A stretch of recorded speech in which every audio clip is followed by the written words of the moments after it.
Howdy, 8th graders. Your video for the next section will be section 4.4 out of the book, which is on comparing functions. And we are using the same information that we've been talking about, especially yesterday, with the rates of change and the initial values. Remember that rate of change is really just the slope, and that initial value is your y-intercept. Those are going to be, that's going to be some information you're going to need for today. So we are going to start with here. This first question, which function has the greater rate of change? Which really just means which function has the greater slope. I only have one function here, and then I'm going to draw in a table that we're going to use for the other one. So I'm going to have my x and my y. My x's are 1, 3, 4, and 6. My y's are 5, 13, 17, and 25. Okay, well, the rate of change, slope, the rate of change for this one, or the slope, is 4. I have to figure out what the slope for this one is. And remember, to do that, I have to do this y2 minus y1, x2 minus x1. I'm just finding the change in my y's and dividing it by the change in my x's. So I'm just going to use two x's here, and I'll just use the one in the, I'll just use the first 2 points, these two right here. So I'll go 1 minus 3 for my x's. Remember, x's have to go on the bottom. 5 minus 13 for my y's. So 5 minus 13 would be 8, negative 8. 1 minus 3 would be negative 2. And a negative divided by a negative makes positive. And that would equal 4. So the rate of change for this one is 4. The rate of change for this one is 4. Their slopes are equal. So that also means that they have equal rates of change. Their rates of change, or their slopes, are the exact same. So here's another example.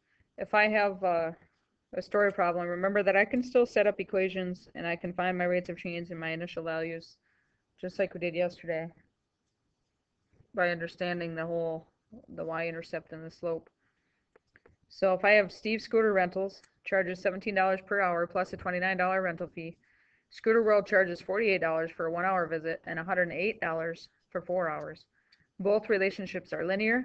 Which company has the greater or the greatest initial cost? All right, well, if we break this problem down here, let's talk about Steve Scooter Rentals first. So first thing we need to figure out is what is, we could write it in an equation first if we want to, if that helps us see it. So y equals, what is my slope? Remember, anytime we talk about per, that's going to be my rate of change. So 17x plus my 29 bucks. And remember, we talked about the y-intercept being the initial value. Also, you can look at it like this. If I plug a 0 in for x, what is my y? It'd be $29, my initial value. I start at $29 no matter what, right? As soon as I walk in the door, it's a $29 rental fee. Okay, that's automatic. It doesn't matter how many hours, it's automatic 29 bucks. That's your initial fee.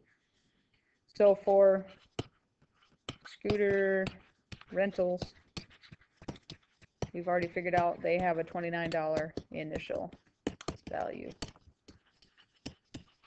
Okay, so now we need to break down the other one. So we have Scooter World, and they do, so basically 1 hour is 48 bucks. We can turn this into like a point, and 4 hours is 108. I have to be able to find the slope. Okay, so I have to be able to have 2 points here. And they give us this information right here. They say 48 for 1 hour, 108 for 4. So I can use both of those. So remember, the y's have to go on top. So 48 minus 108. And then 1 minus 4. Y's go on top, x is on the bottom. 48 minus 108 is 60, negative 60. 1 minus 4 is a negative 3, which would make the slope a positive 20. Okay.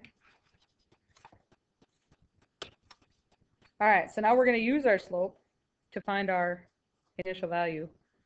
So we can plug that back in. And we can use either one of these. Let's just use this one since it's already at 1. So if I want to write an equation just using what's given there. So I'll have y equals x plus,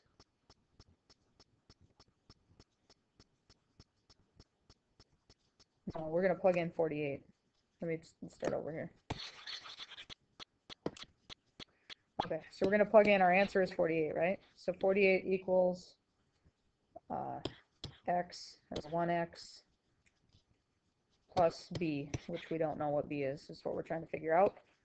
So 48 equals 1, and we're going to plug our slope in there, which is 20 plus b.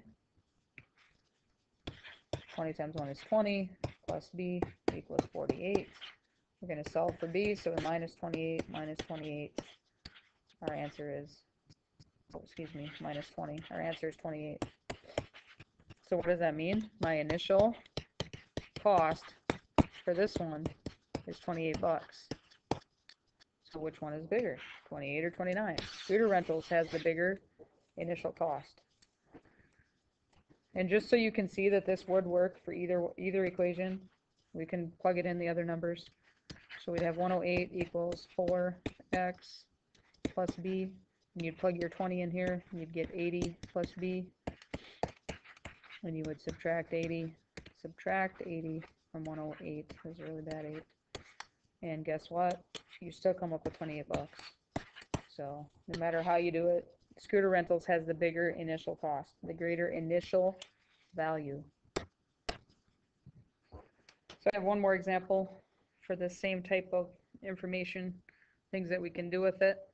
So if Jack and Caleb are having a card house building competition, just means they're building houses out of cards. The functions below represent the number of levels each person built, who built at a faster rate. Well, if you look at the information given, one of them is in a graph and one's in a table, but you can still figure it out because all you need to do is this, find the slope. What are they asking? Who built at a faster rate? Rate of change, slope. So I can figure slope out. So from this point to this point, right, I can do rise over run, which is all slope is. From here to here, how far is it rising? It's going from 10 to 20, right? So it's rising 10, and it's running, let's see, I think I meant to draw this point over here at 5. So from 5 to 10, it's running 5, which means my slope is 2. Then let's look here again. You need to take 2 points. So these are my x's and these are my y's. So just take 2 y's. So 3 and 9, I can do 3 minus 9 and 2 minus 6. 3 minus 9 is a negative 6. 2 minus 6 is a negative 4, which ends up being a positive 1.5. Well, which one's bigger? 1.5 levels per minute or 2 levels per minute? Which one's the higher rate? 2. Which slope is bigger? 2. Okay, so that's just another way that we can use slope to be able to figure out a real world problem. So bring that information with you for tomorrow, and we'll talk more about it. Have a